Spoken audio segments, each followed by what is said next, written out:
xibaar yu wér te wóor ca tàng-tàng ba abonnez-vous pour ngeen di mën di jot suñuy vidéo. dal leen ak jàmm seen chaîne bi di Buzz 221 HD kii di Pape Ahmed Mbaye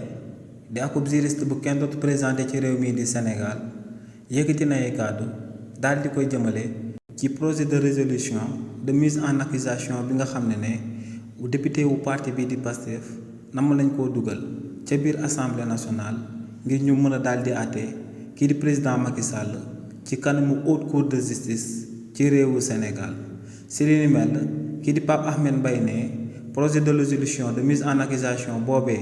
waa parti bii di Pastef daal di dugal biir assemblée nationale daal na ma daal di jànkonteel ak ñaari lënc-lënc ne lënc-lënc bu ci daal di jiitu moom mooy que ne kii di président Macky Sall ginnaaw ba mu wàccee ci boppu réew mi ba tey dafa daal di génn réewu Sénégal dem Maroc daal di fay toog nee nag lu leer ba am moom mooy que ne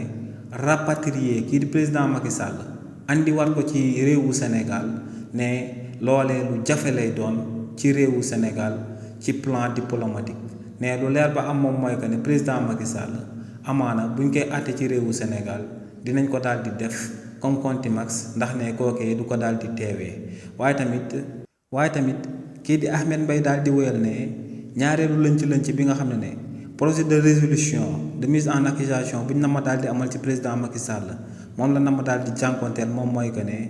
même bu fekkee ne député yi nga xam ne dañoo daal di féetewoo ci parti bii di Pastef te ñu daal di yore majorité écrasante biir assemblée nationale dañoo daal di voté li ni mel ba noppi ne dañuy daal di confronté ak benn vide juridique ndax ne liñ dippee haute trahison ci réewu Sénégal kenn mënu laa wax